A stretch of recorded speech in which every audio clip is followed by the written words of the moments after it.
Bonjour, je suis Mustapha Belkhayat et j'ai le plaisir de vous présenter mes indicateurs basés sur une loi mathématique qui calcule le centre de gravité d'un mouvement boursier.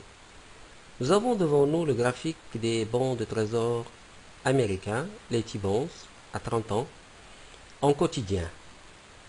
Et lorsque on regarde un graphique comme ça, nu, sans indicateur, il n'est pas facile de pouvoir calculer jusqu'où il peut monter ou jusqu'où il peut chuter et quelles sont ses probabilités de monter ou de baisser. Donc, en mettant le centre de gravité sur cet indicateur, immédiatement, nous avons trois informations à très haute valeur ajoutée. La première information, c'est que ce marché est haussier, puisque la ligne bleue, qui représente son centre de gravité, est tournée vers le haut. Et aujourd'hui, on peut même constater qu'elle est en train de s'aplatir et ça peut inaugurer un retournement de tendance sur ce marché-là. Nous voyons que depuis août 2007, le marché des T-bonds ne fait en fait que monter malgré des oscillations autour de son centre de gravité.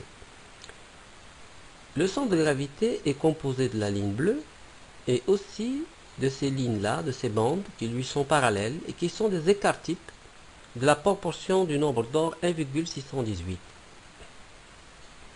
Ce nombre d'or est assez étonnant puisque quand on met le centre de gravité sur plusieurs marchés, on se rend compte que les opérateurs se sont donné rendez-vous au même moment, au même endroit, sans même le savoir. Comme on voit ici, premier niveau du nombre d'or, deuxième ici, exactement ici. Comme vous allez pouvoir le voir sur plusieurs graphiques, c'est quand même assez étonnant de constater que l'être humain a ce chiffre-là qui est imprimé dans son cerveau.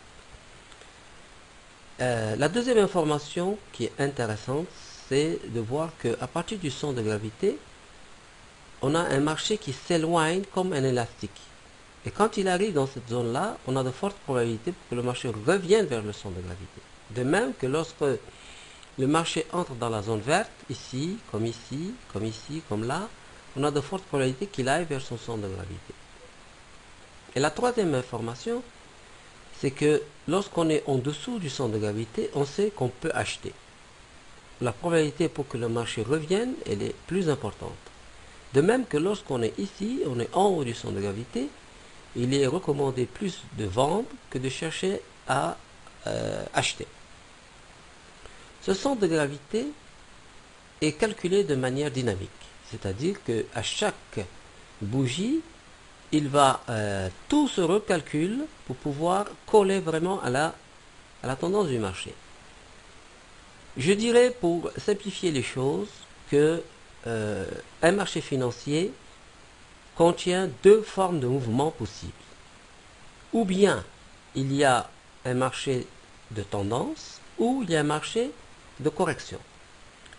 Mais quand on utilise le centre de gravité, quand le centre de gravité a la main et que c'est lui qui tire le marché vers lui, alors on peut dire qu'on est dans un marché de correction. Lorsque c'est le marché lui-même qui tire vers le centre de gravité vers lui, alors on peut dire qu'on est dans une forme de tendance. Nous allons vérifier le centre de gravité sur le marché de la livre sterling et nous constatons que sur ce marché-là, particulièrement, le centre de gravité marche à la perfection.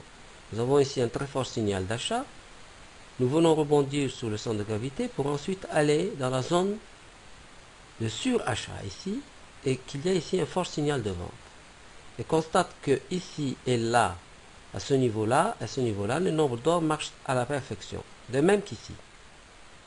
Donc aujourd'hui, on est lundi 7 avril et il est 13h48 GMT. Le marché étant en plein sur son centre de gravité ici, nous recommandons ni d'acheter ni de vendre puisqu'on a une chance sur deux que le marché monte ou que le marché ne baisse.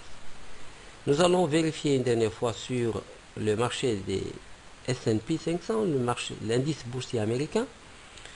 Et nous voyons que sur ce marché-là, nous avons des indications très intéressantes. Vous voyez ici, quand on tape sur le premier niveau du nombre d'or, le marché revient tout de suite vers le centre de gravité, comme vous le voyez ici. C'est assez étonnant de constater que l'on soit américain, européen ou asiatique, nous avons tous ce 1,618 dans notre cerveau. Et quand on bouge, en fait, le marché aussi autour de son centre de gravité. Et quand il exagère toujours par rapport à une proportion du nombre d'or. Maintenant, pour pouvoir un petit peu analyser dans l'ensemble un marché, j'ai choisi d'analyser pour vous le marché de l'euro contre le dollar en 240 minutes. Et là, nous avons ajouté ici Belkhayat Timing, qui est un indicateur qui calcule le centre de gravité statique et non pas dynamique d'un marché. Alors ici en haut, nous avons le centre de gravité dynamique et ici le centre de gravité statique. Lorsque nous sommes dans une zone verte ici et là, alors c'est un signal d'achat assez fort. Ici, nous sommes rentrés dans la zone de vente de cet indicateur, mais ici, nous sommes juste au niveau du centre de gravité. Donc, le signal de vente émis par cet indicateur n'est pas validé par celui-là. Donc, on va attendre. On attend. Et en ce moment-là, nous avons effectivement une validation du signal de vente ici et là. Donc, c'est un très bon signal de vente là. Ici, nous avons une proposition d'achat confirmée ici. Et l'indicateur ici monte dans cette zone-là pour nous demander de prendre des profits. Mais, comme on voit ici, on est toujours dans une zone neutre ici. Donc, on va attendre. Ce n'est qu'à partir d'ici que le signal de vente est confirmé et nous donne une très très belle plus-value entre ce point-là et ce point-là. Alors, il y a quelques semaines déjà, quelques jours déjà, nous avons eu un signal d'achat sur l'euro à ce niveau-là. Et on est toujours acheteur.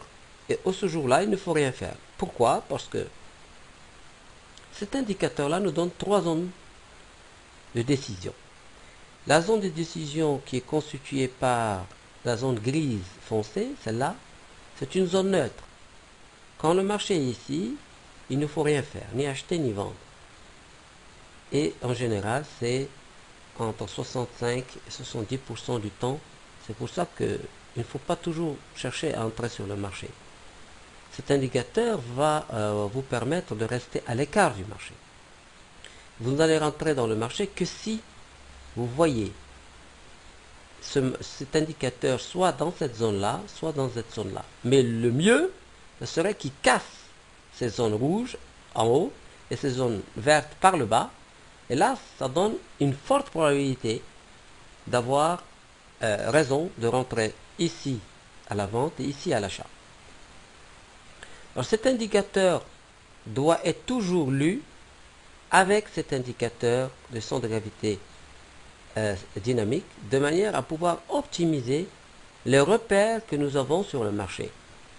En fait, lorsque vous savez lire ces deux indicateurs, vous n'avez plus besoin d'aucun commentaire sur un graphique. Il suffit de regarder ces deux indicateurs sur le graphique des devises, des matières premières, des taux d'intérêt, des indices boursiers, des actions, et en une fraction de seconde, vous savez s'il faut être acheteur, vendeur, ou surtout s'il faut être à l'écart de ce marché.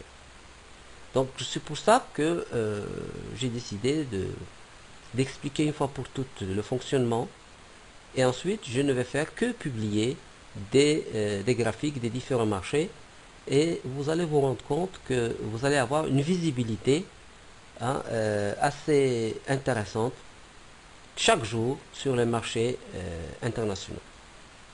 À très bientôt.